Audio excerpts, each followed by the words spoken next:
Today is Thursday, December 3rd, 2020. Roland Martin Unfiltered, broadcasting live from Georgia. Where today, Jon Ossoff held a rally here with Kennesaw State University students. We will show you some of that rally. We'll hear from him as well as some of the folks who were here. Also, Vice President-elect Kamala Harris has chosen her chief of staff. We'll tell you exactly who she is. In North Carolina, why is a prosecutor trying to get a black man removed from the county, saying he's a threat to the community? Really? That's how we now rolling? Okay. Gotcha. Also, folks, we'll be joined on today's show by Raheem Devon. Has a new workout. Look forward to that conversation as well. COVID continues to be a problem in this country. We'll talk about that on today's show as well. Plus, we'll talk Kyle Rittenhouse ordered to stand trial for the death of two people who he shot in Kenosha, Wisconsin, in the aftermath of the George Floyd murder. Folks, it is time to bring the funk on Roland Martin Unfiltered. From the Peach State, let's go. He's got it. Whatever the miss, he's on it. Whatever it is, he's got the scoop, the fact, the find. And when it breaks, he's right on time and it's rolling. Best believe he's knowing. Putting it down from sports to news to politics. With entertainment just for kicks, he's rolling. It's on go, roll, y'all. It's Roland Martin, yeah. Rolling with Roland now. He's funky, he's fresh, he's real, the best. You know he's Roland Martin now.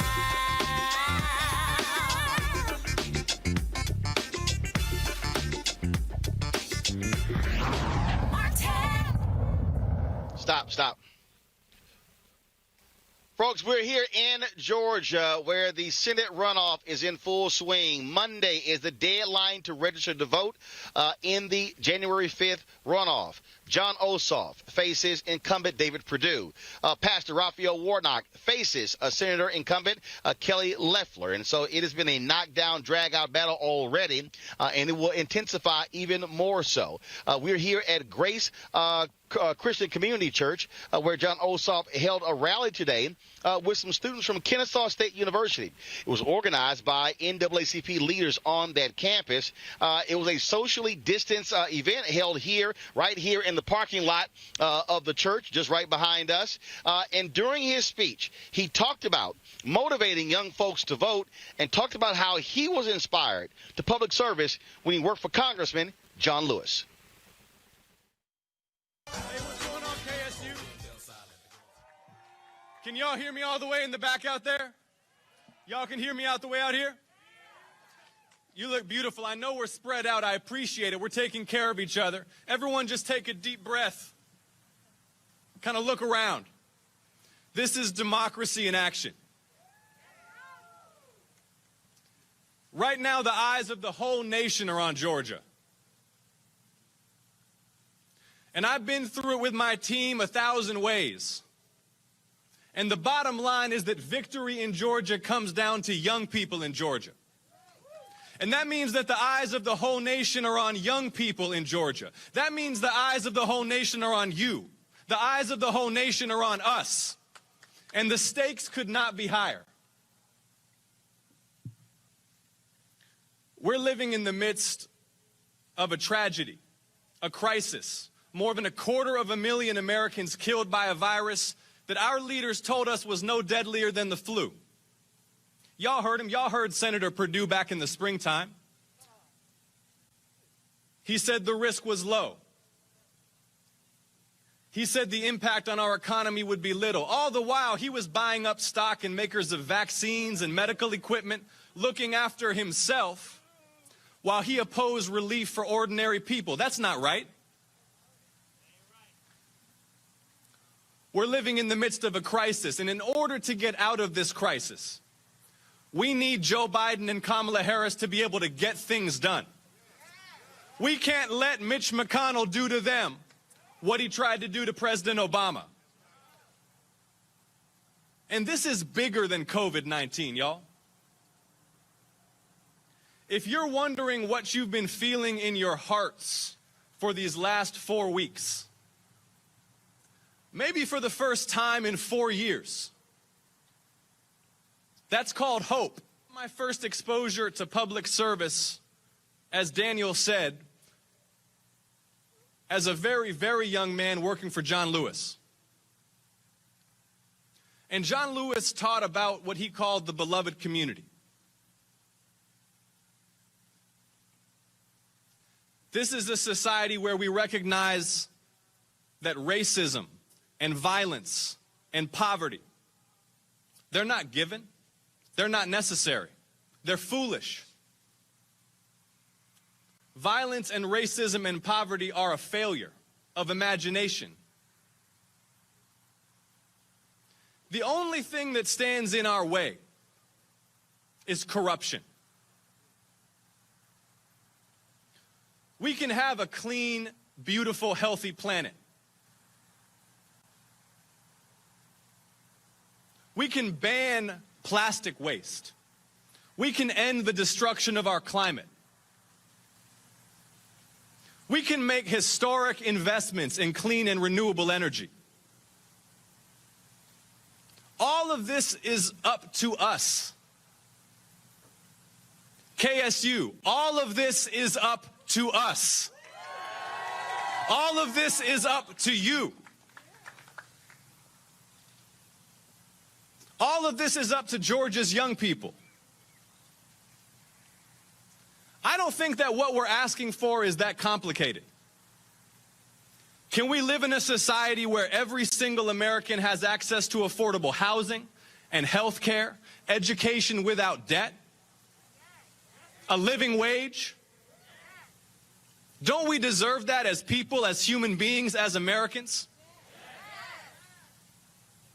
Don't we deserve equal justice under the law, no matter the color of our skin, no matter how much money we have, no matter who we know? Don't we deserve that as Americans?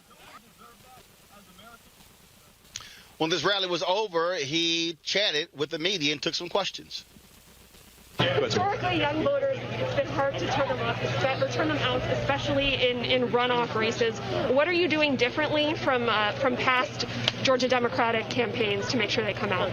Massive youth organizing. We're running a huge community organizer program to bring lots of young folks directly into the campaign, recruiting volunteers, campus events. And look, COVID-19 has turned the lives of young people upside down. There's also a bigger picture here. Criminal justice reform, a new Civil Rights Act, a new Voting Rights Act, raising the minimum wage, action on the environment. These are all issues of vital concern to young people, and we're communicating that action on these issues requires victory in Georgia.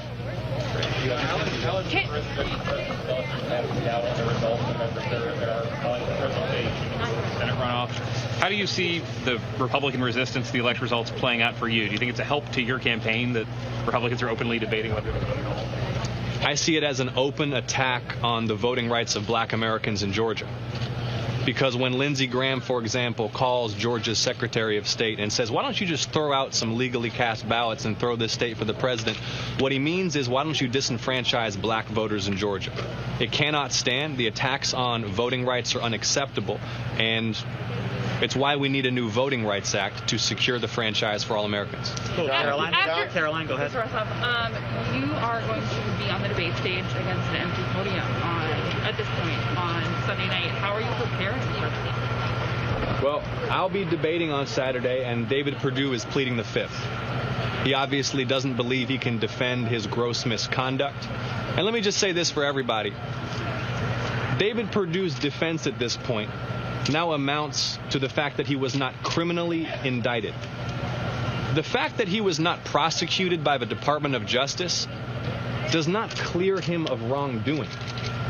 He has been lying all year. How many reporters, how many news organizations received indignant statements on the record from David Perdue or his spokespeople denying that he managed his own stock portfolio?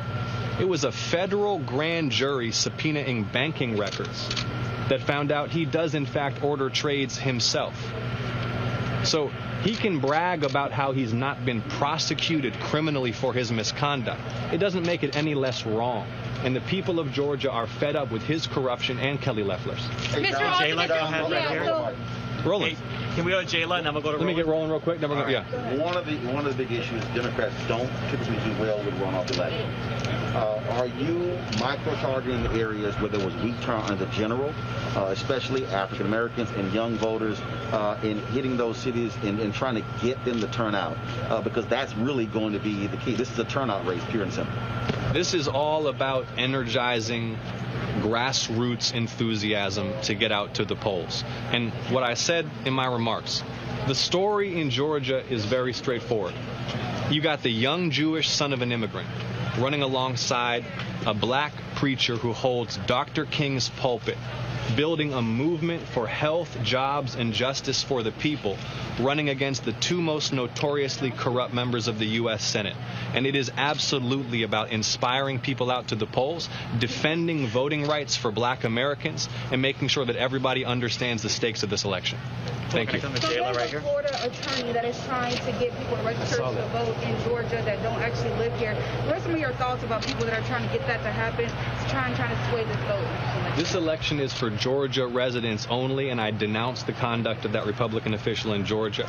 And we're going to make sure that we're empowering Georgians to vote in this election and to decide the outcome. Mr. Ossoff, given that Joe Biden was able to turn this state from Republican red to Democrat blue, what kind of pressure do you personally feel if you're not able to do the same and turn this from a moment into a movement? Well, we are turning this into a movement. I mean, look at the young people out here today sticking around in this parking lot. Y'all feel it? Yeah. We are turning this into a movement. This is a movement for health, jobs, and justice, being led by two Democratic candidates who are the face of the New South, building a multiracial, multi-generational coalition that demands better for the people, that rejects the flagrant corruption of politicians like David Perdue and Kelly Loeffler. And we recognize the stakes. They're going to try to do to Biden and Harris just like they tried to do to President Obama. We can't afford that in a crisis, not when the stakes are this high. So we are getting out the vote like never before, and the young people who are here today are going to power that effort through to victory on January 5th. And everybody remember, December 14th is the first day of early voting. I appreciate y'all. All right. Thanks everyone for coming out. Thank you.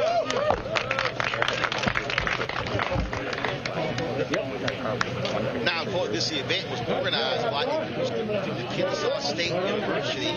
The person who put it all together is Madison Potts. She is the president of the Kennesaw State University NAACP chapter.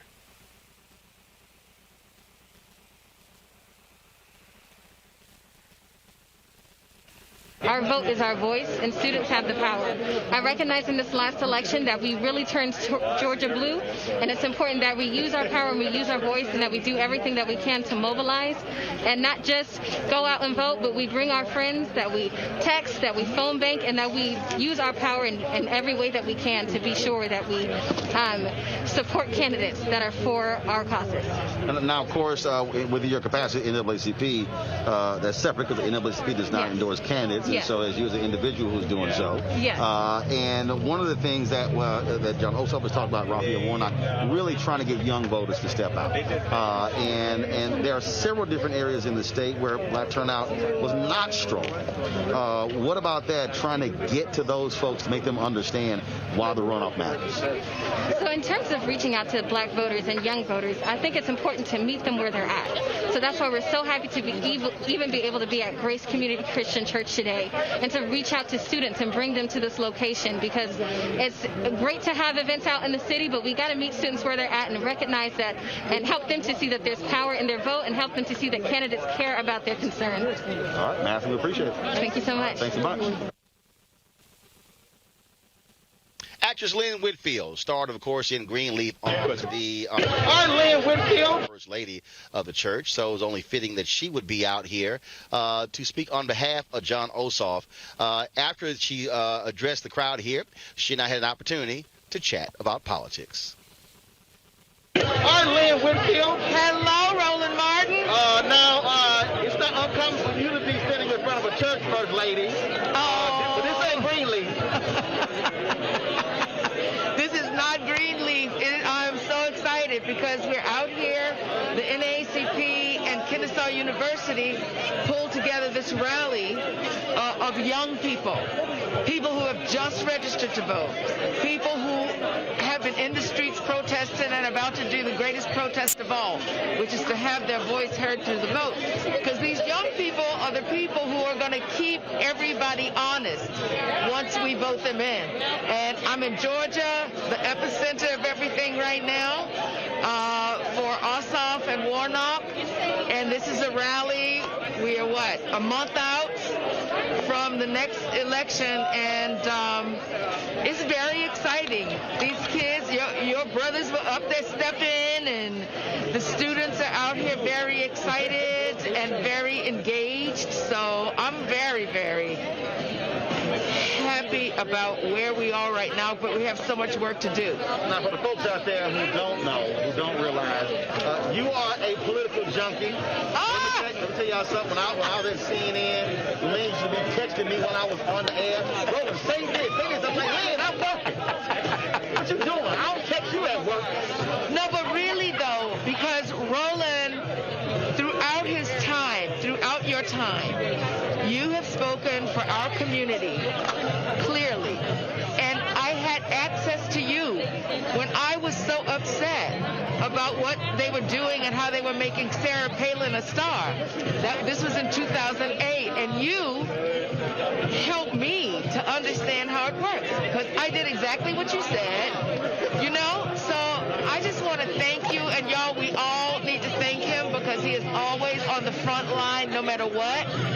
You're on the front line for our community, and I so appreciate you. A lot of people don't want to hear celebrities talk about politics. But I don't blame them. But you also don't care, because you have always been actively involved in not just the election, but also when the election is over. Yeah, well, you know what, Roland? It's not about celebrity. I mean, I just come as a citizen. I come because, you know, my mother is 89 years old, and my daughter is still a millennial. I come because I really love this country, and I really am so upset about what has been happening over the last 4 years. So I'm not coming with any authority of my career. I come with the commitment of, like, I just want to be involved in rolling up my sleeves and helping. I mean, look at I made this. I made that. My vote fashion, y'all. I made, you know what I mean? I just love America. This is a cool spot, and it has to be shared. So I'm not coming like a celebrity, you know. I just come like a Baton Rouge homegirl. Speaking of that, there's a mayoral election in Baton Rouge on Saturday. I know. And the sister's trying to get reelected. I know.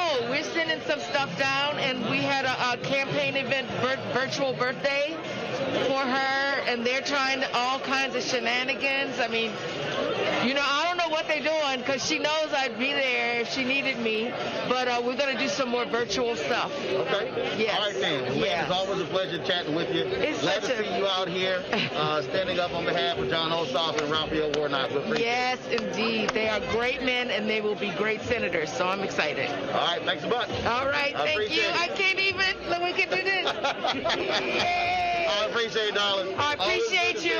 Okay. All right. I had a chance to talk with some other young folks out here, including a father who brought his 2 children out. They can't vote yet, but he wanted them to come out to this rally so they could understand how important politics is to African Americans.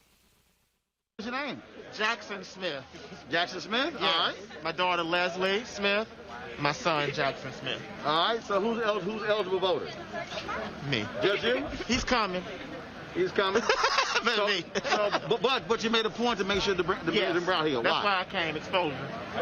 Exposure. Just to see all the students, young people who care and want to be out here themselves. So that mainly was it. Yeah. You wish y'all could vote this election? How old are you? 14. 14? 17. 17. Oh, see, you almost made the cut. Almost made the cut. Right. What's the most important issues for both of you that you want to hear these candidates address? Don't look at her. I asked you. I guess, like, the minimum wage. because I'm gonna get a job soon, so seeing that go up would be good. Yeah. Help me a lot. So I take it you want $15 an hour. I mean, I'm not gonna say no. I got you. How about you? I don't really know. There's got to be one thing that you care about, even though you're 14. Yeah, money. Right, okay. Minimum wage going up. You can get a job soon. Yeah, I want to get a job soon. Well, you got 4 years before you can vote, so I'll give you a little slack there. So, all right, then. Well, it's good seeing y'all. Thank you. All right, then. Okay, let's see who else I want to talk to. All right, y'all. Okay, seriously? Seriously? It is not that cold. It is not that cold. This is not Chicago or Minneapolis. All right, then. So, what brought y'all out here? Well, I'm a part of KSU's NAACP. Right. My friend Madison, she's president, so I came out for support, gain more knowledge, and just be a part of the movement. Do you believe that these candidates, Ossoff and Warnock, are speaking to the issues that you care about? Yeah, them coming out here alone is spoken of, just coming out here. Like she said before, traveling is fine, but for people to be able to come out here in close proximity to us, it really does matter, and you actually get more of an outcome with everyone being here and everything. How about you? Yes, I believe that them coming out definitely helped me gain more knowledge, knowing that they are representing more for the black community and also for college students. Like, that's everything that I am right now. So I do appreciate them coming out and just me getting that more information and getting that voice as well. So I've said this here, that so if you look at the numbers, millennials and Gen Z is a larger group of the population than baby boomers. And I've had some folks who are millennials and Gen Z tweet me, they say, well, I wish you older voters didn't do this. My response is, if you don't vote, you're actually letting somebody else make the choice. So in your conversations with your peers who have said, voting's irrelevant, I don't care, all the candidates are the same, it's a waste of time, first of all, have you heard that, and then how have you responded to them? Okay, for me, with my grandfather being heavily involved with civil rights movements and everything, in his time when he was younger and was able to move around, for me, it's just I was raised into it, so it's just second nature. But my main response for that is we had so many people fight for us to get this right, get this opportunity. Why sit here and why just sit on it? Even if you feel like it doesn't matter, you have the opportunity, you have the right, go out and vote, get it done, and exercise your rights. That's the main thing. We had so many people fight for it, so I don't understand why anybody would just sit around and not do it. Any of these conversations do you turn into arguments? Yeah. Yeah, for sure. And, I mean, honestly, I'm not the type of person, I don't really like arguments, but I do get my point across. So when I do talk to my friends and stuff, I'm like, yes, it's important. This is why, because they don't really come to me. They tell me their reasoning, but I'm like she said, it doesn't hurt. It only helps. So we got that voice, so why not use it? All right, folks, let's go to our Thursday panel. Erica Savage Wilson, Georgia native, host of Savage Politics Podcast, Reese Colbert, Black Women Views, and my frat brother, Dr. Greg Card, Chair, Department of Afro-American Studies at Howard University. Folks, what's happening? Hey. Hey, Roland. Good to see you. All right, Erica, I'll start.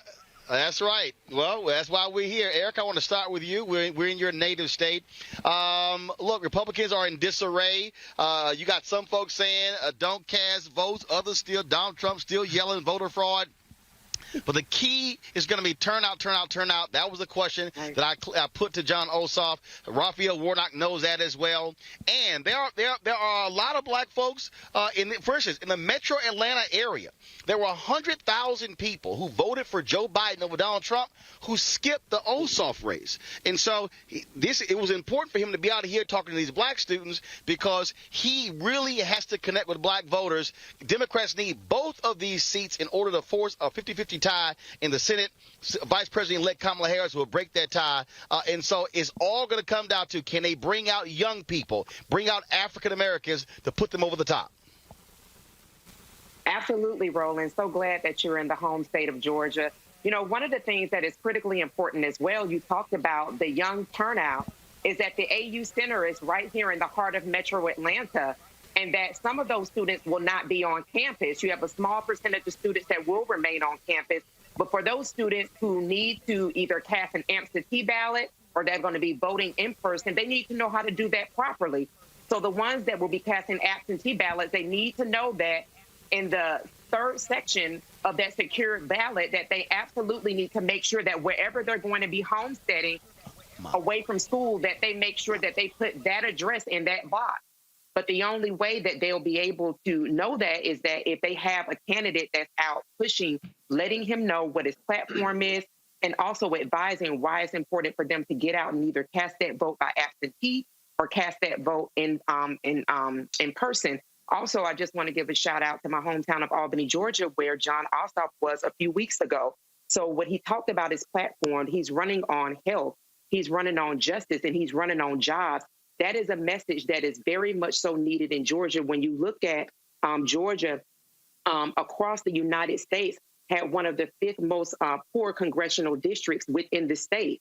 So him getting out that message, talking to students, imploring them why it is important that they turn out and what their turnout is going to mean for the state, that the 400 bills that lie at the feet of Mitch McConnell will actually, if they go ahead and move forward and we do pick up these additional 2 Senate seats, will actually move them into reality instead of sitting at the graveyard. So for that work that he's doing, that he has been taking off since the beginning of November and has continued to move nonstop, that he's talking to people across the state of Georgia, particularly in Metro Atlanta and in rural counties, definitely is something that is going to help the 1 million already absentee ballots that have been requested increase. And then we'll see on December the 14th and January 5th what those turnout numbers will look like.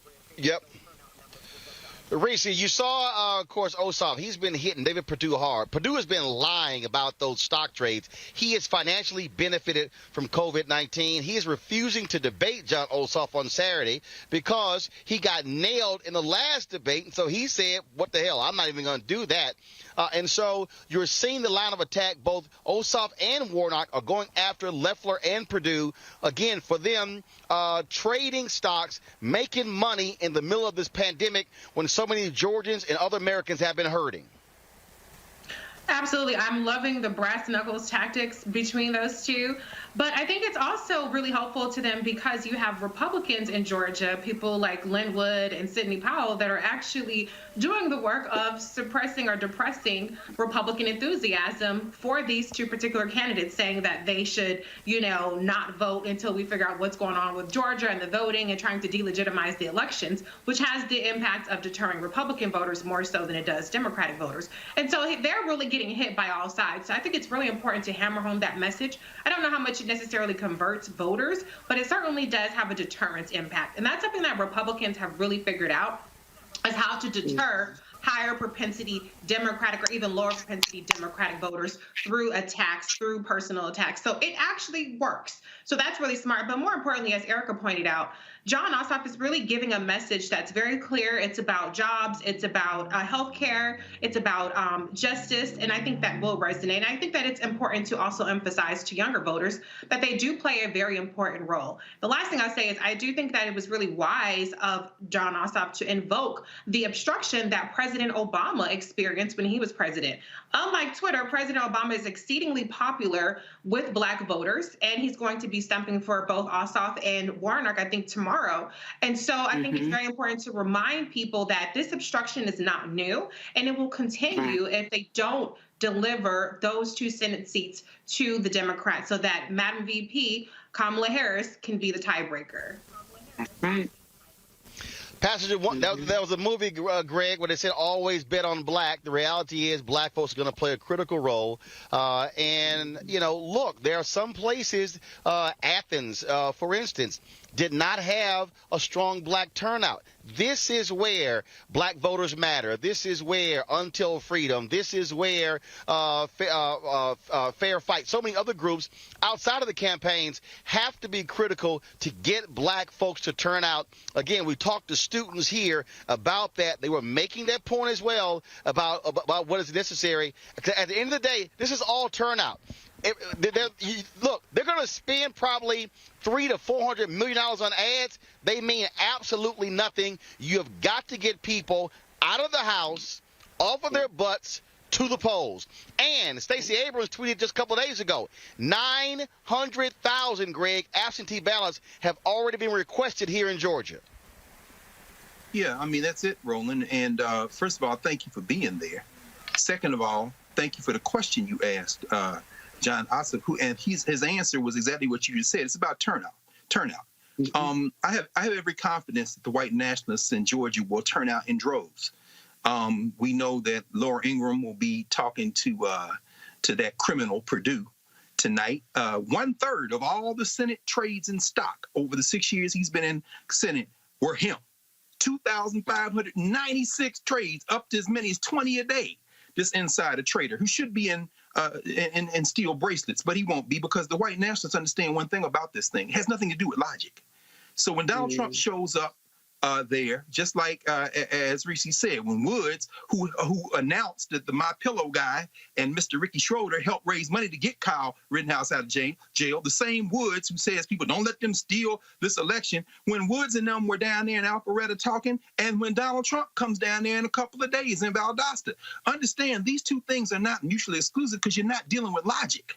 They are going to say, see, in their minds, Donald Trump is the president of the United States, and the election was stolen, and we're going to go vote. You can't think about these things as if whiteness does not know logic. So I'm saying out to say that Jon Ossoff was painting a picture of an America that doesn't exist. But he's appealing to the people who, if the Democrats understand this, must be appealed to. You must expand the electorate. This is what Stacey Abrams is saying to. Stop talking to these zombies. They have already been politically killed, and now they are the white undead. So you can't reason with them. They're gone.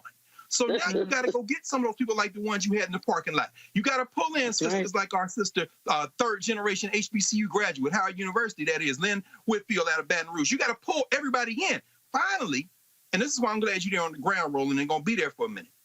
Georgia is a microcosm of the future of this country, good, bad, or indifferent. The coming white minority is going to hold on to whiteness after it dies. And so what you're looking at in Georgia, in the microcosm, is a preview of whether or not this little experiment, which is not a democracy but a representative republic, a republic really, like I said, a representative republic, will be able to survive. The first clue as to whether it can survive is going to be the legislative branch, followed by the executive, and finally the judiciary. But this war for the legislative branch is a proxy war for whatever this thing is going to be going forward. Stop talking to white nationalists and bring everybody else out to vote. But this is the key here. This is the whole key here, Erica. Black people can make the difference. If black people turn out in early voting on January 5th, the way they did in the general election, that can put Warnock and Ossoff over the top. Okay, you can expect there's going to be a decrease in Republican turnout. Okay, same thing among white voters. But this is why I keep saying to black voters, when we maximize our voting power, we can actually be the difference. And that will certainly be the case here. Oh, absolutely, Roland. And what I have been so proud to see since being home in Georgia is going home on the weekends to my home of Albany, Georgia, and seeing the different groups that are coming together, the Southwest Georgia Project, looking at different elections that are continuing since this general election to do canvassing. They are going out and they're talking to people in rural Georgia. They're talking to people in Southwest Georgia. They're talking to people in South Central Georgia, because there are people who are young. There are people who have not been talked to, who perhaps did vote in the general election, but weren't aware of this special Senate election runoff, specifically in Georgia, who've not been touched. And that those people are on the ground doing on-the-ground canvassing, that they're getting people registered to vote, that they're also making sure that people are registered to vote and are requesting their ballots. And then advising people, please do not wait until December the 14th to vote, that you can go ahead and secure your absentee ballot, and you don't have to wait till December 14th to turn out. So there are people that are on the ground that are still doing the work. There'll be events that'll be happening on the ground this weekend throughout the rural counties, because what they do understand is exactly what you said, Roland. The key to flipping anything that is winnable is turnout, turnout, turnout. And so I'm really excited, though, even though we're in a holiday season, we're seeing COVID numbers that are going up, that there are groups that are socially distanced, that they are masking up, and they are going out and they're urging people in the communities to make sure that they return or that they are securing their absentee ballot to vote and make sure that the Senate indeed works for the people. We live streamed the event today, Reese. We're going to be on Saturday. There's going to be a joint rally with Raphael Warnock and Jon Ossoff taking place in Conyers, Georgia. There are going to be events, of course, as Erica said, happening all across the state between now and January 5th. The whole push in the next 72 hours is to get people registered by Monday. And so every single person who's listening, if you've got family, friends, frat brothers, sorority sisters, independents, don't matter, let them know, because, look, if they don't register by Monday, they actually can't vote. And if you're 18 years old by Election Day, one of the speakers here today said that there are 23,000 young people who will be 18 by Election Day who could vote in this election. 23,000 votes could decide this race. We saw how close Biden, he won Georgia by less than 15,000 votes. 12,000 votes. 12,000 votes. Peachvote.com. That is the much shorter URL for people to go to so that they can, in fact, get their secured ballot. Peachvote.com. There are people that are throughout the state making sure that you are registered to vote and making sure that you, in fact, do get your secured ballot. Everybody, please go to peachvote.com. If you're not sure if you're registered to vote, go to the Georgia Secretary of State's website and check it out. And then if you're not, get registered and secure your absentee ballot today. Reese, you made the point about, the agenda. And if you're African-American out there, this is real simple. If Democrats don't win these two seats, and they have to win both, that means that Mitch McConnell is in charge. Mitch McConnell will get to decide who is in the cabinet of Joe Biden. Mitch McConnell will decide federal judges. Mitch McConnell will decide what bills come up. So if you're black and you watching us, even if you're not black, because we got non-black folks who watch us, who are white Latino, guess what? If you don't want those idiots controlling the agenda for at least the next 2 years, you better be sitting here picking that phone up, using social media, texting and calling people saying, hey, Georgians, make it happen. Right. I know people are sick of us talking about voting and elections and how you got to do this and, oh, it's doom and gloom. But listen, y'all, we have to complete the work. If you get 85% of the work done, would you go out the house with 85% of your tracks in your head or 85% of your hair braided? No. Would you go to work with 85% of your hair faded, 85% of your beard cut up? Right. No. Are you going to wear 85% of your eyeglasses? You got to see. So, we have to complete the work. And it's actually one of the least painful things we can do to move this country forward. Y'all might have seen the proposal, this bipartisan proposal that Mitch McConnell's already kind of rejected. There's no money in that for you.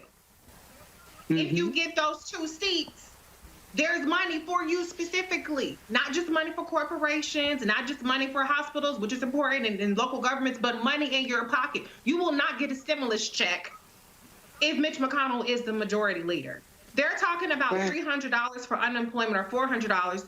You're not going to get $600 again like you did early in the pandemic if Mitch McConnell is the majority leader. These are tangible things that are at stake that you can kiss goodbye completely for at least the next 2 years. Then we got to have even more work to do in the next 2 years after that if we don't get the Senate, because then everybody's like, Well, I don't see what happened. You know, what have the Democrats done for us? Well, did you vote in Georgia so that we can get these Senate seats? So there is so much at stake here, and it's just a minimal effort to vote, to register to vote, and just complete the work. And then we can all, at least for a little while, sit back, and you can complain about whatever you want to complain about. You can demand whatever you want to demand, but nothing gets done without these 2 seats, period. That's right. It's very interesting, Greg, because yesterday we had a conversation about defund the police. A lot of activists have been highly critical of President Barack Obama for his comments regarding that. Guess what? The reason the George Floyd Justice Act, the reason that act is sitting there, because Republicans control the Senate. Simple as that. That if Democrats win these 2, that bill can get passed, barring of somebody like Joe Manchin acting a damn fool, you know, and refusing to support it. But the bottom line is this here. If they don't pick up the 2, it's mute. It doesn't matter. They have no shot. And Republicans have already shown they don't care. In fact, Greg, the Republicans are complaining right now that Biden isn't consulting them on his cabinet picks. I'm sorry. Why? Well, again, Roland, this is critical. And let me echo what Reese has said. The most important thing right now in terms of federal electoral politics is to get these 2 seats. And that has to be our laser focus.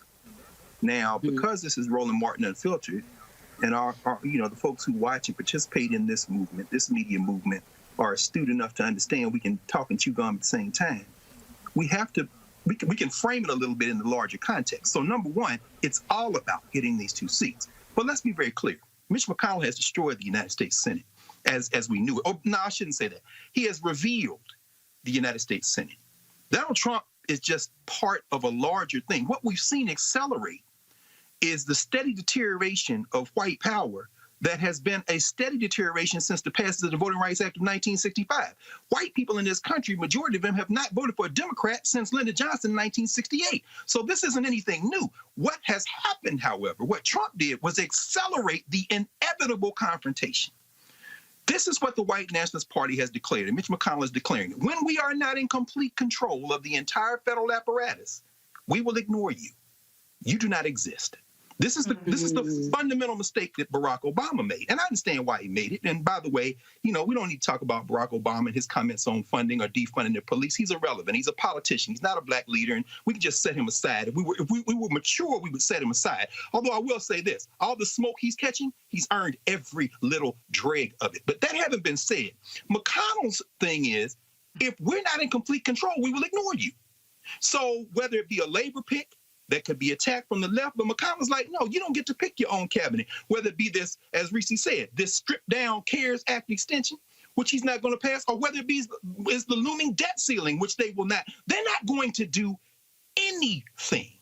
So the Democrats now have to decide, let's say they get these 2 seats. Joe Manchin going to act a fool. But the step is to get the 2 seats and then force a confrontation. The strategy, finally, the Democratic Party is going to have to decide going forward whether they get 2 seats or not, whether they get one of the 2 seats or not, is whether or not they're going to hold the line. Let's say McConnell says, we're just going to ignore you. You don't get your cabinet picks. Do you then, does Biden-Harris then say, we're just going to then allow a cabinet not to be formed in this country and expose and make people make this choice and make some recess appointments at the end of 2021 and force the hand? They're not going to do that. Why? Because Joe Biden has already signaled that I'm going to capitulate. They shouldn't even be talking about this less than $1 trillion plan. But why are they doing it? Because they don't understand that this is not a democracy. It's not even a representative democracy in the form of a republic. It is the dying throes of white nationalism. And as far as Mitch McConnell, the leading white nationalist in the federal legislature, is concerned, if they're not in complete control, you don't exist. The Democrats better understand where they live. That today, Vice President-elect Kamala Harris unveiled more of her staff positions. She announced that Tina Flournoy is going to be her chief of staff. She was a top strategist aide to the Clintons. Flournoy has served as the chief of staff with former President Bill Clinton at the course since 2013. She also has held top posts at the Democratic National Committee in the presidential campaigns of former Vice President Al Gore and former Secretary of State Hillary Clinton. And so we'll be seeing more of those announcements. And so the top leadership there, the communications director, the press secretary, as well as chief of staff, all black women, Reese, for Kamala Harris. You know, I'm loving all of this, you know. What she needs is exactly what she's doing with Tina Flournoy. She needs somebody's black auntie, somebody's black grandma who ain't sitting up there going finger in the wind based on what's trending on Twitter, who's not worried about winning a news cycle, who's gonna be about building the relationships and really positioning VP-elect Kamala Harris, not just for this Biden administration, but for the future as well. So I'm very, very heartened by that. And shout out to my girl Rohini, who is her policy director, just been named today. She's fantastic as well. But I think that it's very important that Kamala Harris is surrounded by incredibly talented, brilliant black women, because that is the key constituency that she's going to have to hold on to, not just for the Biden-Harris administration, but for a potential Harris administration. If she can make sure that she's keeping her finger on the pulse, that she has people that understand the unique needs of our community, that will center our needs, make sure we have that voice on the table, and that we're not just a subplot to all of the other people and, you know, the wine moms and all the other stuff they want to throw out there, and let's understand the Trump voters, then she's going to be exceptional in this job. So I'm really, really pleased by this announcement. I'm pleased by all of the announcements that she's made. These are incredibly credentialed, talented, and bonus black women. It's very interesting, Greg. We had Congressman Emanuel Cleaver on the show yesterday of Kansas City. And there were some people who were saying, well, I don't get the CBC, you know, why in the world, you know, they're making they're saying all of these different things because it's about power. And one of the things that I keep trying to explain to people, it's not just about power in the White House. It's power on the outside. Because here's what happens. The people who are in major positions in the White House, that's who corporate America grabs for positions after they leave. And so what happens? If you have white folks, white men and white women, Greg, who are in these positions, then they go right into corporate America. They go into lobbying firms. They go into PR firms. So guess what? They have the power there and the millions of dollars that comes along with that. And so people have to understand the demand for African Americans in a lot of these positions isn't just about the power they can wield inside the government. It's what power they will be able to wield when they leave government. It's true, Roland. I mean, again, this is a very difficult conversation. We're in the middle of a global pandemic that has seen the stock market expand, that has seen the creation of a wave of new billionaires, that has seen in America the existing billionaires and some of them double or triple or quadruple their net worth. At the same time, you got people standing in the equivalent of soup kitchen lines. Radical inequality is going to tear this whole political economy, the global political economy apart. So when you start talking about the politics of demographic representation, the number of blacks who were invited into that tiny group of white elites that manage the affairs of the political economy, you're talking about something that's not as important necessarily as what's bubbling up from beneath.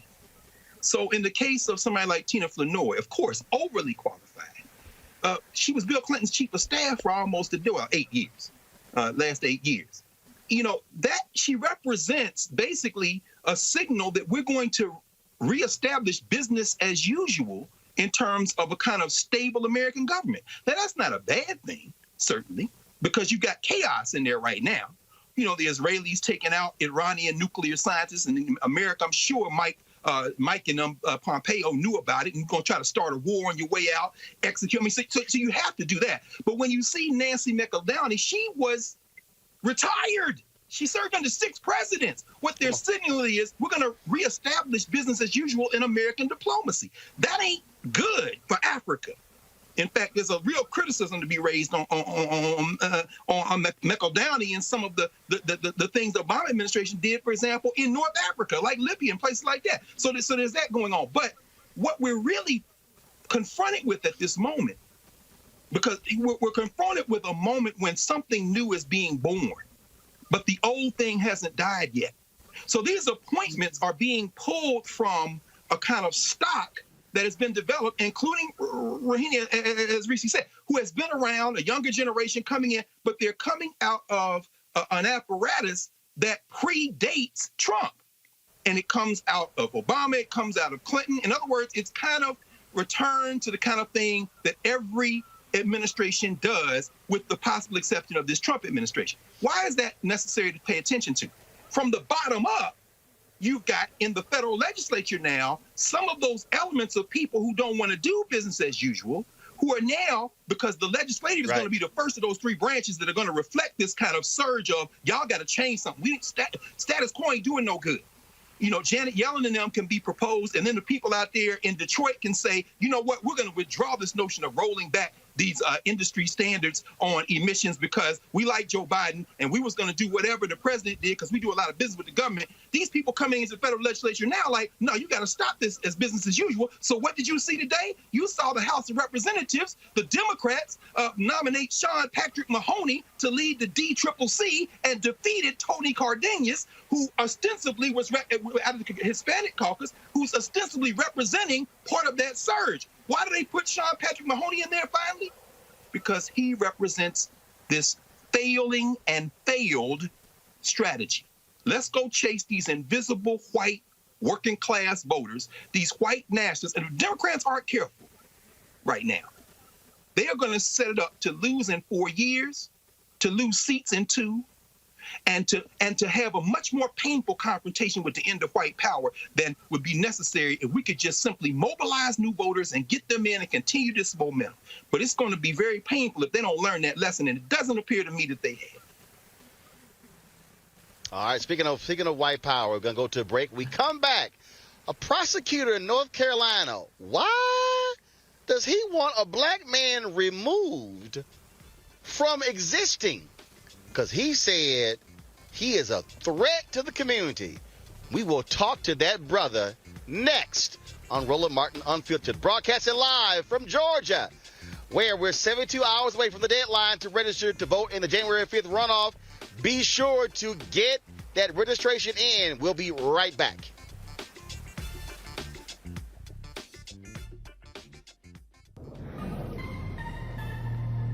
You know, it's a lot of people did a lot of things to vote. It wasn't just something that was handed over. You know how many of your ancestors, so when people talk to me about how black they are in their heart, I'm like, but you don't do nothing to honor the ancestors for the things that they put in front of you. It's blood on those votes. It's people died and did all type of things in order for you and further in future generations to be able to vote, and you take it for granted as it don't mean nothing. I think that most people just not informed enough on what to vote about and who to vote for. It's like you look on a ballot, you'll see proposition 1 through 10. You don't know what any of the propositions are. Nobody educated you on Prop 1, how is it going to directly affect your community? How is it going to directly affect elderly? How is it going to directly affect the future? How do you not know and you vote for something blind? Or you don't vote for something blind? Or you see a name, you have no clue who this person is. And you just, it's all Democrat, I'm gonna vote for everybody on the Democratic. Like, sometimes we be voting for people who ain't got no backbone.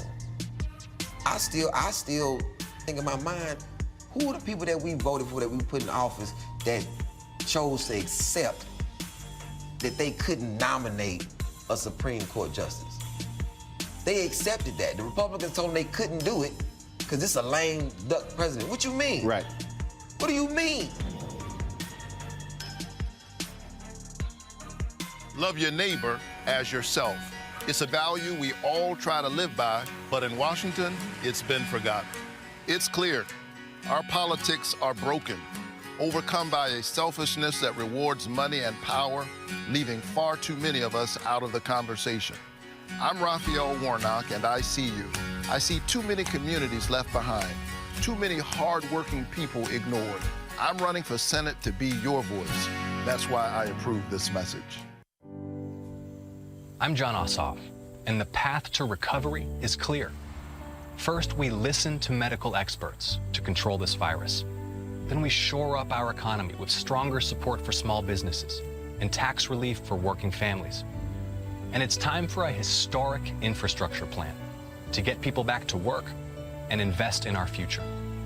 We need leaders who bring us together to get this done. And that's why I approve this message.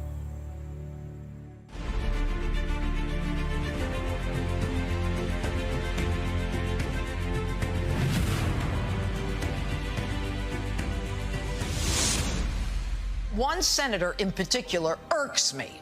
A Senator Kelly Loeffler, not elected, but appointed just a couple months ago. Calls across the political spectrum for the resignation of Republican Senator Kelly Loeffler of Georgia. Loeffler, her husband's the chairman of the New York Stock Exchange. I know that sounds like a joke about rich people in an Adam Sandler movie. That's a real thing.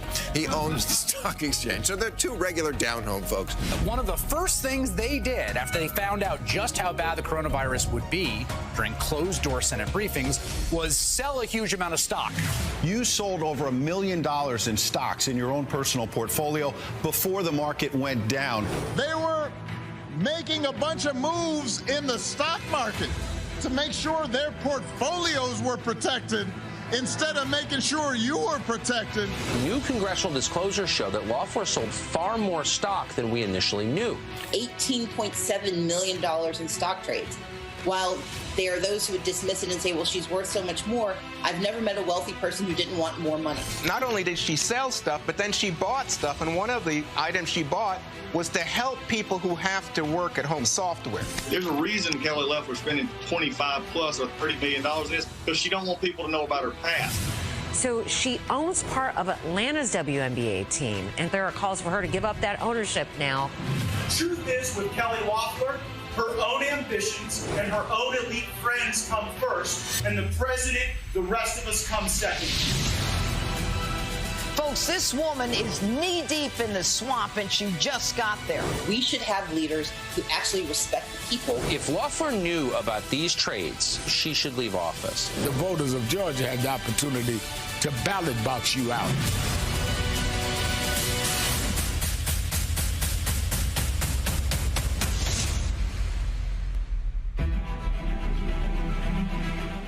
I'm Bill Duke. This is Diala Riddle, and you're watching Roland Martin, Unfiltered. Stay woke.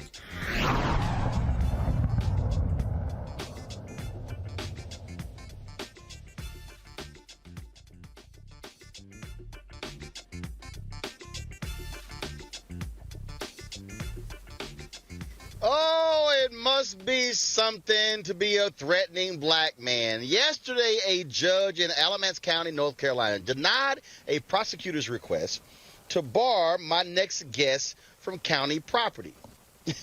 The prosecutor actually said this brother was a threat, a danger to the community, and insisted that Reverend Greg Drumright and the supporters are likely to riot. Why? Because they have been organizing marches dealing with the issue of early voting. And that was, of course, you might remember, we played you the video where a group of demonstrators were pepper sprayed on the way to the polls. However, the judge said the prosecutor's motion simply was too broad and inadequate. Guess what? On Monday, Reverend Drumright and the others marched to try to get the charges against the protesters dropped. He joins us right now on Roland Martin Unfiltered. Reverend, how you doing? Good evening, Mr. Martin. It's good to see you again since you was last in the streets with us at North Carolina A&T. Yes, indeed. Yes, indeed. Why are you scaring these white folks in North Carolina? Hey, man, I'm actually in my hometown, and all of this is going on where I grew up in Alamance County, particularly Graham, North Carolina. We were leading folks to the polls on the final day of one-stop early voting registration, and here we are, still fighting for our rights. We showed that video. We remember when it happened, and because of what they did, there were people who they pepper sprayed who couldn't register that day. Exactly, Roland. Literally, I was being released from jail, and I noticed a brother about 5 minutes before me in the process, and I didn't even think that he knew who I was. I just acknowledged him, and seeing that he was about to leave the jail, knowing that election day was 3 days later, I just asked him, like I've been asking everybody, "Hey, bro, are you voting?" He turned around and looked at me and said, "Reverend Drumright, I was actually going to vote with you today." And so that moment, the disappointment of that moment has stuck with me ever since October 31st. In Graham, North Carolina, in my own hometown, where I've been organizing against white supremacy and racial inequality, our peaceful Get Out the Vote rally was interrupted by pepper spray that they released, not one, not two, but three different occasions on a large crowd of peaceful marchers and potential voters and things. We had elderly people in the street, lying in the street, suffering from the pepper spray. We had 5-year-old, 7-year-old kids that have suffered from those traumatic events. And we've been fighting ever since then. Well, folks need to understand this is not the first time folks in North Carolina have done this. In fact, state legislators actually banned Reverend William Barber and others from the state capitol, saying they were protesting and making too much noise. They eventually lost that battle in court. And so what this prosecutor is essentially saying is you do not have a First Amendment right to protest, which is a constitutional guarantee in this country. Yeah, bro, the story actually started even before what's happened and played out this week. Earlier in the summer, the city officials in Graham, North Carolina, lifted a ban of anyone that would stand in the street or on the sidewalk and protest. If two people stood together on the sidewalk and had a Black Lives Matter sign or was saying no justice, no peace, they would be locked up and sent away. And so we had to sue the city of Graham.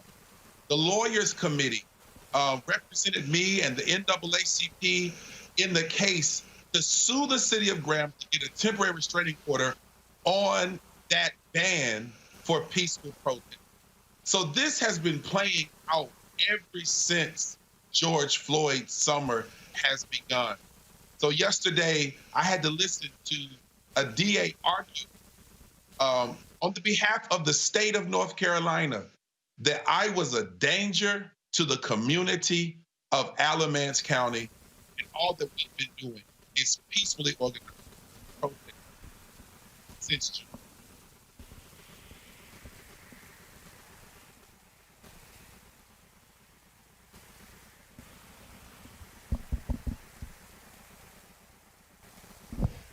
That looks like we lost Reverend Drum right there. I want to bring in Erica. Erica, the point that he just made there is a critical one, and that is Reverend Drum right still there?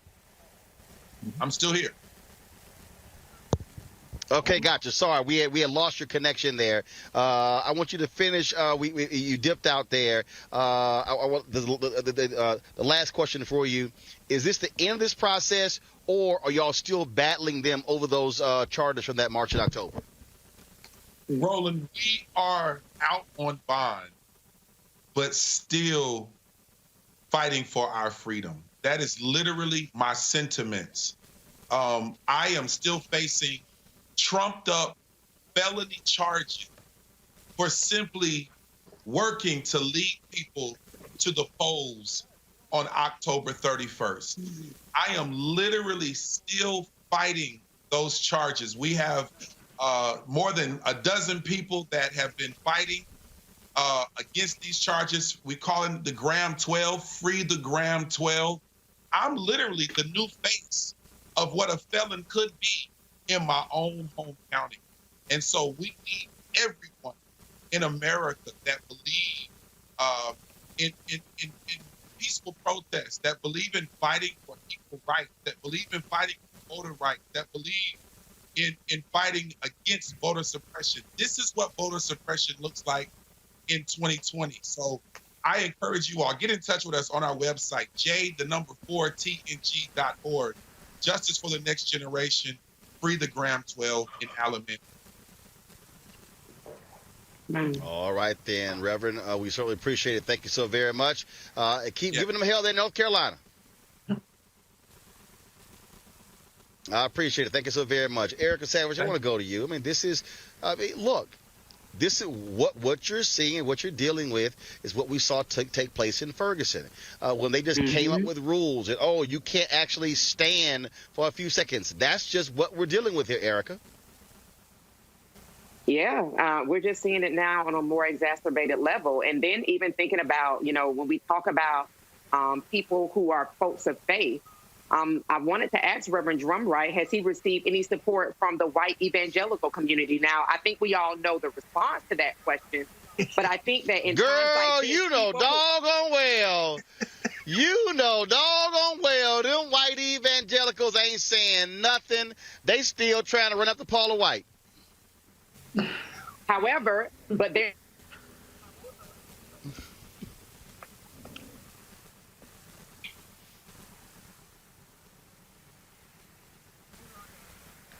Looks like we lost Erica. Reese, pick up on that. Yeah, one thing I do want to point out is, I've seen a lot of people comment on how, Trump has lost so many lawsuits and, how this election was the most secure election to date.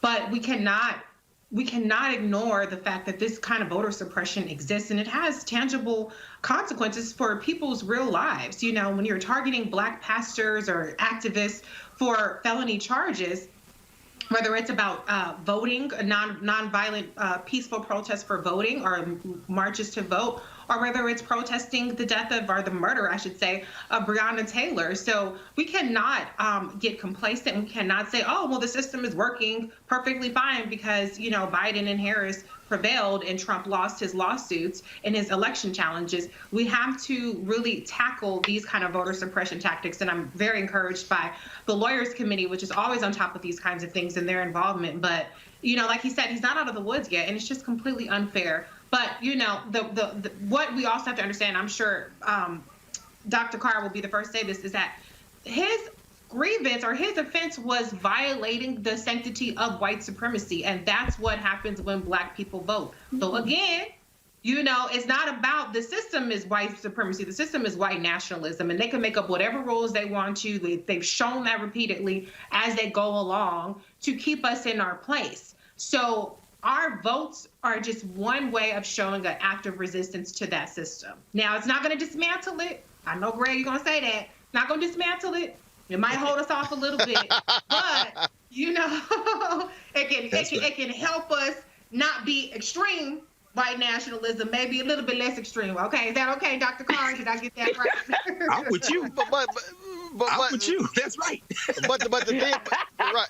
But the thing here, Greg, for all these people who say how safe it was, the bottom line is we still had to deal with massive voter suppression. We can't forget what Donald Trump and the Republicans allowed to take place with the Postal Service. They tried to steal the election, and if they did not catch the hell from that judge, that Black judge, Emmett Sullivan, from Democrats in Congress, they would have kept thousands or millions of ballots from arriving on time. That was their plan. That was their plan, Roland. In fact, I got a text a second ago from somebody that said they wanted to know whether you were out there in that parking lot by yourself, and I assured them that you were not, because you were in the South. No. It's four of us here. It's four of us here. But really, I'm really following up on, and I'm in full agreement, Reese, with you. We have to have tactics that push back our open enemies. We can't win a war in one fell swoop. This is almost a 3-century criminal enterprise we're in now, and we have to fight incrementally, and sometimes we suffer setbacks. So, for example, let's talk about another North Carolina A&T student body president. You just interviewed one, Reverend Greg Dunright, but let's talk about another one, Reverend Jesse Jackson, who transferred from the University of Illinois because he wouldn't let him play quarterback for the football team, and then went to A&T, and that's where Dr. King and them found him, right? But when Jesse Jackson and Martin King and Septima Clark and all the women and men who were fighting in that moment of liberation struggle, they were confronting Jim Crow, the same kind of ridiculous rules. There's no constitution except for the judiciary's ability to interpret it. Just go look at Marbury versus Madison. Fast forward almost 60 years, and you got another former North Carolina A&T student body president who is now confronting the fact, as Reese said, that you tripwired white supremacy, which means the law is what the sheriff said it is at the moment. And if you're going to the court, remember, that's the third branch and the one that's going to be the hardest to dismantle in terms of our open confrontation with white supremacy. Now, Reverend Dunright is in court suing Terry Johnson and Christy Cole, those law enforcement officials, for intimidating voters. A real judge, if there were a real constitution that would be interpreted consistently, would say, of course they were intimidating voters. But the law is what the sitting judge says it is. Alito told these white nationalists in the week before the election in GOP versus Bookvar, if you can get it close enough to steal, bring it back after November the 2nd, and we'll see if we can throw those ballots out to come in. But it wasn't close enough to steal. This is why voting is important. Right. Don't take these things, as Reese said, as victories. Oh, the courts have shown that democracy worked. Democracy don't work. This is an open war. It wasn't close enough to steal. You know what's going to keep that brother out of jail? People in the street. Yeah. Trust me on that. And that's why this show matters, because when Kristen Clark, when she sent that tweet out saying that he was one of their clients and what they were doing to him, I immediately sent Kristen a text. I said, shoot me his information. She did. And I said, we will have you on the show tomorrow. So I certainly thank Kristen for doing that, which is why shows like this matter. And I keep telling folks this. Look, folks, you got to support what we do. There are a whole bunch of y'all who are watching us right now. More than 6,000 of you on YouTube. There's folks are watching us on Facebook and Periscope. You must support what we do. What your support allows us to be here on the ground here in Georgia. I'm going to be here until Tuesday. We're going to be back every single week through January 5th. We're going to have crews going all across the state. We're going to be live streaming the rally taking place on Saturday. And so it's important to be able to tell our stories, because, see, here, we ain't got to ask permission to have the Reverend on. We don't have to have permission to talk about what we talk about. I didn't have to ask anybody, could we come down here and broadcast from the Jon Ossoff rally. I just had to ask my damn self. But that's why it's important that we own. Why we must own.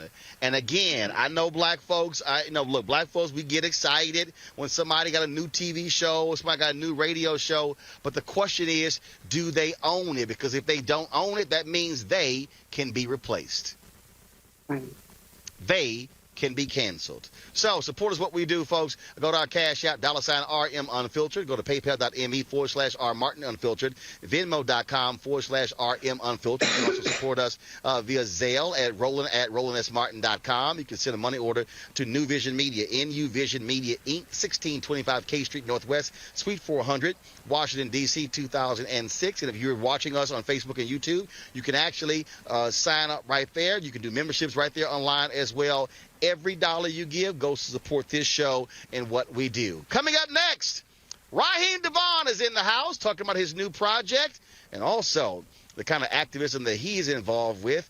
That is next, right here on Roland Martin Unfiltered, broadcasting live from the great state of Georgia. We'll be back in a moment. When the going got tough in business, David Perdue outsourced American jobs overseas. In a deposition, Perdue testified he spent most of his career outsourcing. You made a career out of outsourcing. How do you defend that? Well, defend it. I'm proud of it. When the going got tough in the Senate, Perdue hid in the airport bathroom and even stole someone's cell phone who asked him a tough question. You stole my property. When the going got tough with COVID, Perdue hid critical information while selling his own stocks. Records show that Senator David Perdue bought and sold stock shortly after a private Senate briefing on the virus. It's not just that you're a crook, Senator. You're attacking the health of the people that you represent. Now Perdue won't even face his constituents, backing out of debate after debate. Enough incompetence, deceit, corruption, division. Change has come to Georgia. Change is coming to America. Georgia needs a real senator, not a chicken Perdue. Midas Touch is responsible for the content of this advertisement. I'm Jon Ossoff, and too many are struggling to afford prescriptions. One change in the law would make a huge difference. See, Medicare is America's biggest buyer of prescriptions, but the drug companies bought off Congress, and they made it illegal for Medicare to negotiate lower prices. It's straight up corruption. Fighting corruption is my job. I approve this message because I'm not taking donations from corporate PACs, and I won't let the drug companies rip us off anymore. We told them the smear ads were coming, and that's exactly what happened. You would think that Kelly Loeffler might have something good to say about herself if she really wants to represent Georgia. Instead, she's trying to scare people by taking things I've said out of context from over 25 years of being a pastor. But I think Georgians will see her ads for what they are. Don't you? I'm Raphael Warnock, and we approve this message. He knows he won this election. He said if I lost this election fair and square, I would concede. But he said, Lynn, I didn't lose it. I won it. And he said to me, with the conviction of the President of the United States of America, I will never concede. Never concede. Don't you ever concede, Mr. President. You won this election. America voted for you. Stay in the White House.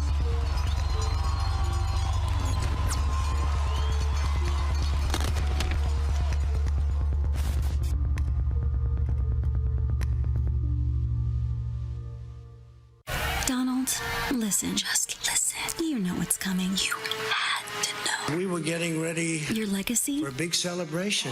Failure. It's over. And all of a sudden it was just called off. Your future? You failed. What future? Joe Biden and Kamala Harris will receive the most votes of any presidential ticket ever. Ouch. No legacy. Lawsuits. Lawsuits. Massive debts. Bankruptcy. Bankruptcy. Humiliation. Humiliation. Melania might not even stick around. No one wants a loser. Your house of cards has collapsed. It's over. Everything you've put off. Total collapse. Everything you've wanted to hide. All your secrets. All your secrets. They're all going to come out. You can't stop it. Hide. You need to accept it. And former Vice President Joe Biden will become the 46th President of the United States. President Biden. It's over. You can't stop it. Biden won. He beat you. Crushed you. Accept it. I'm the President of the United States. Don't ever talk to the President that way. You can't tweet your way out of it. 400 tweets over the last 2 weeks are mostly false claims of fraud. You can't sue your way out of it. A dozen of these lawsuits unsuccessful. Your lawyers are clowns, and your so-called allies won't save you. They were never going to. Do you have anything to say to the press?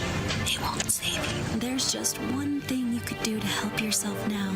One small thing. One thing. Get off Twitter. Get off Twitter. Put down your phone, and for the love of God, in the name of all that's holy, shut the fuck up. Shut the fuck up.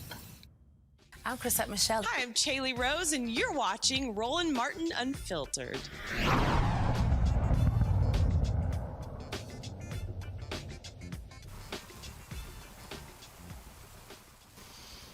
All right, folks, welcome back to Roland Martin Unfiltered. We are here in Georgia. My next guest, he is known for his love songs, but he also is very strong when it comes to activism. Raheem Devon joins us. The new project, What a Time to Be in Love. What's up, my man? What's going on? How you doing, Roland? I'm all good, all good. I'm here in Georgia, of course. We're covering the Georgia runoff, and it's always interesting being out here on the road. Before we talk about your next project, what a lot of people don't realize, they know for your love songs, but you have always been strong when it comes to activism. The mixtape that you put out, a banging political mixtape that a lot of folks have slept on. Yeah.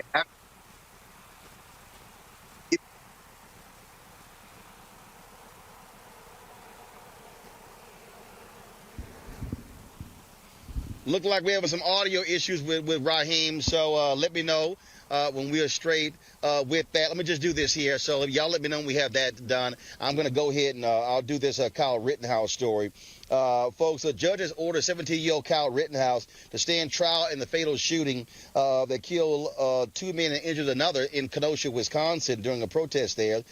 He faces 2 felony charges of homicide and a felony attempted homicide charge. He's also charged with a misdemeanor for possession of a dangerous weapon while under the age of 18. Today, during a preliminary hearing, an attorney for Rittenhouse requested pending charges against him be dismissed. However, the Kenosha County prosecutor rejected the request and ruled the Kenosha County commissioner ruled that the state demonstrated probable cause for the felonies and that they were committed by the 17-year-old. Rittenhouse is scheduled to be arraigned January 5th in Kenosha County Circuit Court. And don't forget, the MyPillow CEO as well as Ricky Schroeder, they were big contributors to Kyle Rittenhouse's legal defense fund. And so that's what happens when you have the protecting, as Greg always says, of white supremacy in America.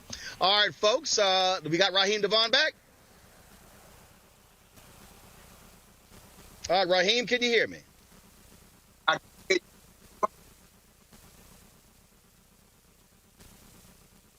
All right, he's breaking up for me. Raheem, go ahead and just talk to me again. I just want to make sure I can hear you clearly. Yes, I can hear you. Can you hear me? All right, there we go. All right, then. What I was saying is a lot of folks slept on that political mixtape you dropped. Yeah. I mean, even with the new album, What Kind of Being Love, is available on all digital platforms. This album have conscience and have love, celebrating Black love, celebrating intimacy, but also speaking to the issues of first single.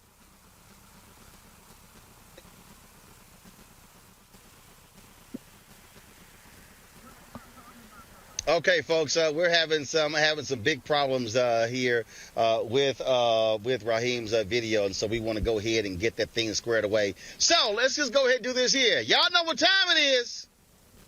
No charcoal grills are allowed. I'm white. I got you, Carl. Illegally selling water without a permit on my property. Whoa! Hey!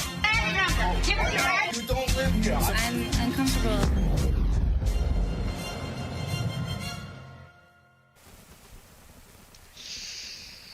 Well, a white woman in Irvine, California got into a traffic stop. Let's just say she rolled up on the wrong sister who had all the time in the world for this Karen. And you park like an idiot. You've been reported. Oh, I already reported you too, baby. Let's see. So this girl is harassing me. So she's put my life at risk and my child's life at risk. You've been posted all over Temecula Talk. So have you. And I wonder... I put you on Facebook. I got 10,000 followers on TikTok. I wonder if I was a black woman. I wonder if I was a black woman with a black... Get the fuck out of my way. Get away from my car. 6 feet. You better back up. 6 feet. You better back up. I got some too. You better back up. I got some too. Someone call 911 right now. Get away. Get away from my car. 6 feet. 6 feet. 6 feet. 6 feet. You're 6 done. feet. Get away from my car. Help. Help. You're Help. done. 6 feet. Call 911, 6 feet. Please call Get away from my car. Get away from my car. So she's so going down God, right now. get away from my car. Hi, I have a lady who has verbally attacked. Risha, did she throw a color purple root on her? I love how Sister Girl telling to her inner Karen, help, get away from my car. I told y'all about that pepper spray. Didn't I tell y'all? Keep that pepper spray. Spray them like roaches. 6 feet. Step back. Hello. I told y'all. Sound like somebody listening out there, but I thought, you know, she handled it appropriately, but I hope she got out of Dodge for the police showed up, though. Right. That's right. Right. I mean, I did get a kick out of help, help, help. I mean, normally it's the white woman who's screaming. That's true. That's true. I mean, unfortunately, Reese is right. You know, first of all, that Karen was right. She is threatening her life, but she left 2 words out. Way of life. I am a white woman. So therefore, I should be able to do whatever the hell I want with black people. So as the sister, I agree with Reese. When she starts saying help, help, you got to understand what that white woman is counting on is that she can make a phone call and white supremacy will form like Voltron, and here come the same police with the same attitude they treating that brother in North Carolina. They're going to swoop in and go after the sister in the car. And by the way, I didn't see any kind of mask anywhere near that lady's mouth. Right. So at that point, I'd be like, look, this woman threatening my life and the life of everybody else. But, you know, shout out to that sister for saying, at this moment, I don't care. If we must, well, anyway. I hear you, Greg. I can't believe you. I hear you. You know what I was about to say. I hear you, Greg. Oh, yeah, I hear you all the way over here. But her holding up her phone with that little... Erica, here's my whole deal. Here's my whole deal, okay? This is me. First of all, look, I get it. Folks got the window down, they talking. If that's me, I'm on the inside of the car. This is me. Right. Like, I'm not even about to sit here and engage your ignorant ass. I'm gonna be like, I'll be sitting here just, and then I'm gonna hit him with this here. Right. I'm gonna laugh at him. That's what I would do. See, that's what I would do, Erica. I appreciate that. I appreciate that, Roland, because I think everybody knows the RNU family, the only kind of engagement I'm engaging in are these. Come on. That's what people respond to. That's the only type of engagement I got for anybody that rolls up on me. I'm not with the shit. And so her holding up her cell phone, you saw she had the demagogue on it back on it. That told you everything that you needed to know. She's ignorant. She doesn't hear. She's a damn fool. Either pull off or engage right. But you know, one thing, though, is that you do have to be careful because with that video and that audio, you have to present the alternative story. Because these white folks, they sit up there, they're on camera, they're in distress, and they have your license plate, and they show that to the police, and next thing they roll up on you, you got shots in you. And so I'm not saying that won't necessarily happen, even if you do engage with them. But if they on the phone, you need to be just as loud. That's why it was very smart for her to be like, help, help. I hope she had her mace. I hope she got out of Dodge. But you cannot let these white folks be on the phone, be on camera, and be on with the police, and it's only their voice and their story. You better have your camera out, and you better be loud unless you can get the hell out. If you can get the hell out, go ahead and move on about your business. But you can't let them record you and only get their side of the story out. Reese, that's so important. Yeah, I mean, look. That's so important. Look, these. Greg, go ahead. No. Go ahead, Roland, please, brother. No, all I was about to say is that I don't know when these things be going down. They just don't happen to me. I'm just, I'm just saying. I'm just saying. I mean, just go ahead. I mean, they really don't. I probably this it wasn't anything like this here. And, we've all been mistaken, in stores, but like we worked there. And I remembered I was in Arlington, Texas, at the Dillard's Outlet Mall, and it was a Sunday after church. I was clean. I mean, this was all pre-COVID when we actually wore suits and ties and shoes that required polishing. Yeah. And I'm sitting there in the store, Greg, and I'm looking at some suits. And this white guy actually yells, excuse me, I need a 42. I said, do my ass look like I work here? I said, look at me. Ain't nobody here with a suit this clean. Do you see anybody working here with this pocket square and tie combination? I said, no way in hell I work here. I said, and why your ass at it? Get me a 48.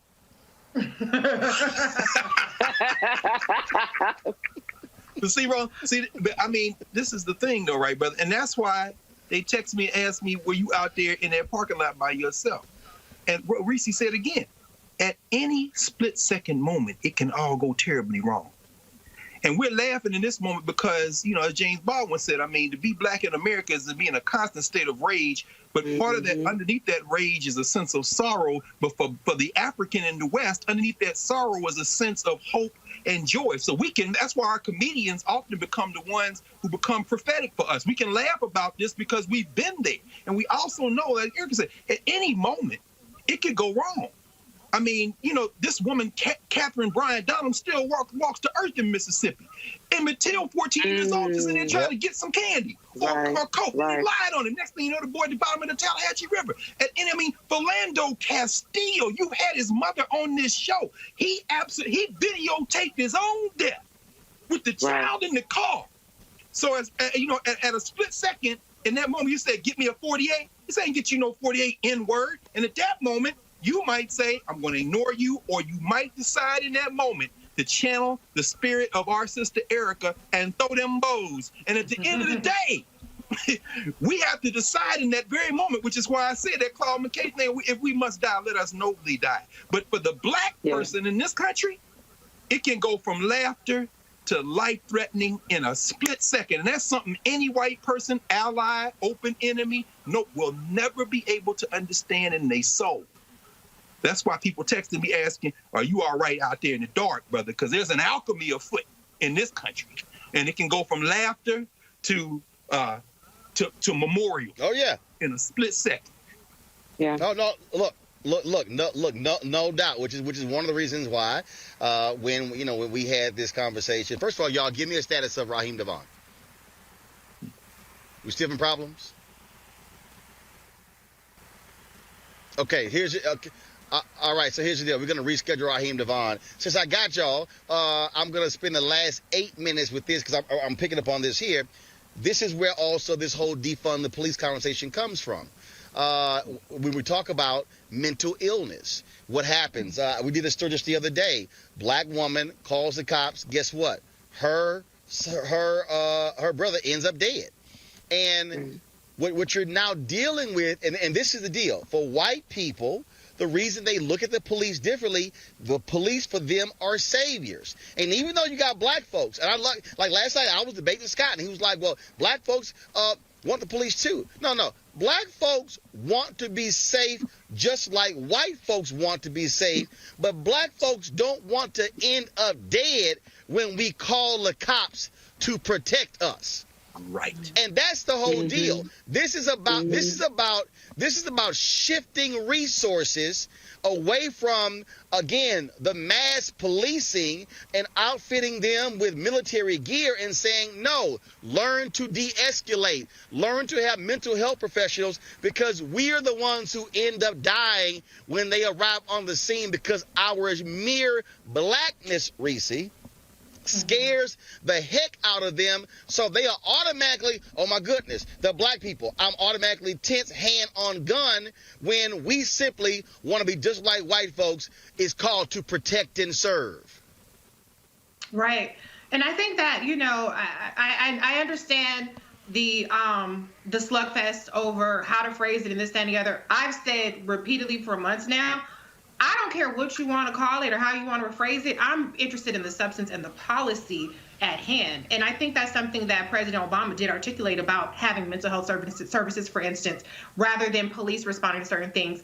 I'm going to, of course, like I always do, I'm going to big up my girl, Madam VP-elect Kamala Harris, because this is something that she's been articulating for literally decades. She literally wrote the book Smart on Crime, which was about redefining public safety and healthy communities without necessarily having an emphasis on over-policing, having an emphasis on mental health, having an emphasis on crime prevention, and really getting to the root cause of what it is that is causing these issues. As she said, when she was asked about defund the police, many times throughout the course of the campaign or throughout the course of this year, that people mistake additional policing for safety. If you go to white suburban communities, they don't have the police presence that you have in black or poor or whatever kind of communities. I'm not equating black and poor. I don't like people do that. But I'm saying in more urban, let me put it that way, communities. And so it's really about changing the mentality as to where the resources should be going. They should be going to mental health services.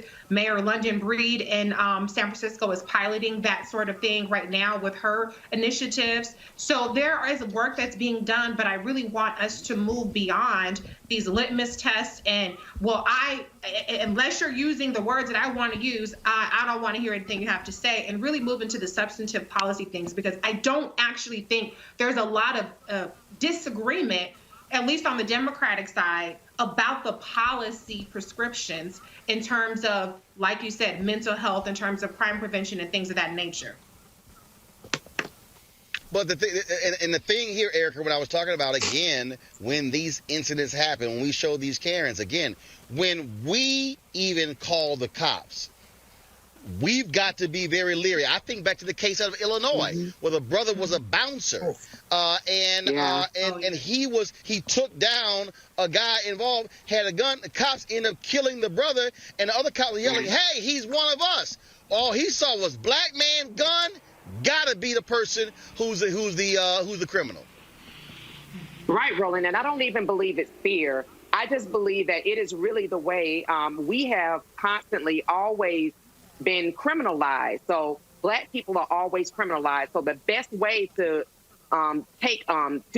engage a criminal is to take them down, and that's by any means necessary. And so until that level of conditioning is taken away, until it is not that black people are animals to be hunted, to be trapped, to be executed in the public square, then I don't even think that defund the police is even the slogan that there's the issue. The issue lies within the community that it has been infecting since 1704. And when you think about the weaponization of police, when you think about communities who are not impacted the way black folks are impacted by police, if folks were really allies, like Dr. Parr talked about, if they were really allies with the community, a slogan wouldn't matter, because they would understand that we collectively have lost uncles, mothers, daughters, sisters, brothers over hundreds and hundreds of years. And what we are simply saying is that this collective of people that stemmed out of capturing black people and putting them back into a place of capture, that what we want is to experience a level of freedom to be able to call those people who are taxpayer-funded service in the event that there's an emergency. It requires them to show up for duty the way that they do any other non-black communities. And until that is a real conversation that people who are non-black are willing and ready to have, defund the police, it's not even about the slogan. It's really about the care and the protection of black Americans in this country. That's right. Greg, That's final right. comment today's show. No, I agree. I mean, you know, with Ayanna Pressley, with Cori Bush and them, who have said to the 44th president, bruh, silence on this. You know, I encourage everybody to go see Reverend Alan Bozak's video of his analysis of the pages that Barack Obama has devoted in his new memoir to Jeremiah Wright bashing again. Because what Bozak does is walk through how it's not helpful. First of all, defund the police it's not a slogan, bruh. There's a well-developed concept behind it, and it's a lot of policy recommendations, much of which finds its way into the Biden-Harris platform, some of which, as Reese just said, Obama then goes on to explain. But that ain't what he was doing. When you say something like that, you're moving the blame. Never forget, Mike Brown was killed when Barack Obama was president. Trayvon Martin was killed when Barack Obama was president. He went to the press conference and said, if I had a son, he looked like Trayvon, and had to back up off because the white nationalists is like, you don't get to say that, boy. Henry Louis Gates was arrested on the porch of his house in Massachusetts. And what did Barack Obama do? He invites the cop to a damn beer summit. Bruh, it's time for you to be quiet on this. Please do, because I haven't lost any respect for him, because I had to have some in the beginning. I know you're a politician, but some people mistake you for a black leader. So when you get up and talk crazy like that, You know, when a white boy busts up into the church in Charleston and slaughters 9 people, and then you go to the funeral and sing Amazing Grace like you get some credit for it, when you gonna stop giving out that surplus police equipment like they were using on black and brown people in the streets of Ferguson? That's what sent Cori Bush to the federal legislature. It's time to be quiet until you acknowledge that when people say defund the police, they don't mean get rid of law enforcement. They mean fundamentally transform the relationship of policing to human beings in this country. And when white women and men and old people can be out in the streets in Portland and confront these tanks, when Kyle Rittenhouse slaughters 2 white men and harms another one in Kenosha, Wisconsin, in the wake of a death of a black man, that's when we confront this. But until then, 44th President of the United States, be quiet, bro. It's time to fall back. Roland, can I say one thing though? Right then. Well, look. Roland. Yeah, go ahead, Reese. I do want to say. Yeah, go ahead. I respect that, but I also would like for Bernie Sanders to do the same thing, because Bernie Sanders has come out against defund the police as a phrase multiple times. In fact, in November, he was saying that he was against that. So I'm just saying what I would like for us to do is to move to a place to where we can manage to find allyship and common ground in our black politicians. And I'm not defending President Obama's words. I'm not defending the merits either way of how you want to characterize it. I'm talking about the policy. And it seems to me that we can always seem to find that common ground and that grace for people like Bernie Sanders, who has repeatedly come out against that, defund the police. I got smoke for him, Reese. All of them. I'm saying that's all. Because I don't ever hear Bernie shut up. I never hear Bernie shut up. I'm just saying. You mean somewhere other than here? I'm not. Well, you know, I always got the smoke for Bernie, but I'm just saying in terms of there's a lot of people that had a lot of smoke for President Obama that had no smoke. I'm not saying you, Dr. Carr, but I'm saying a lot of people, a lot of blue chicks, a lot of politicians. And they were bird box in November and July and June when Bernie Sanders was on CNN saying that he doesn't know very many people who want to defund the police. That's all I'm saying. I just want to put that out there. But let's come together because we agree on the substance, we agree on the policy, and let's just make sure we keep the same energy. Absolutely. All right, folks. We will leave it there. Reese, Erica, Greg, we certainly appreciate it. Thanks a lot, folks. Don't forget, we'll be broadcasting tomorrow right here from Georgia. We're going to be following some folks who are canvassing, going door to door, registering people. The deadline to register in Georgia is Monday, December 7th. This weekend on Saturday, it's going to be a joint Ossoff Warnock rally. Also, the debates this weekend. Ossoff is going to be debating an empty podium because David Perdue has refused to attend the debate at the Atlanta Press Club. Will be there. And Raphael Warnock will be debating Senator Kelly Loeffler on Sunday. So, folks, we're going to be here bringing you all sorts of reporting. And let me just go ahead and say it, because it's true. Ain't no other black media outlet doing what we're doing. Let me go ahead and say that. I'm talking about on the ground, real reporting, talking to people, bringing you these events live. Because guess what? We can't wait on somebody else to do it. That's why we created this platform. That's why we are here. And we appreciate all of you who have supported us financially to make this possible, because your dollars have made it possible for us to be able to come here with our crews, be able to cover these things, and that's why it's important. And so we're going to be here again, talking to various groups, talking to people who are out here, going to rural Georgia. We ain't going to be just staying here in Atlanta, trust me. We're going to be going all across this state between now and January 5th, bringing you the various perspectives that are happening here in the state of Georgia. So again, Cash App, $RM Unfiltered, PayPal.me/R Martin Unfiltered, Venmo.com/RM Unfiltered, Zelle, just send it, you can use the email, roland@rolandsmartin.com, and of course you can send a money order to New Vision Media, NU Vision Media Inc., 1625 K Street Northwest, Suite 400, Washington, D.C., 2006. Don't forget, subscribe to our YouTube channel. We are we only 4,000 away from 700,000. Turn on those notifications as well. All right, folks, I will see y'all tomorrow from Georgia. Y'all take care. And Greg, of course, you know what tomorrow is, Greg. Oh, happy birthday, bro. Happy early birthday. You know what they say? I love my A5.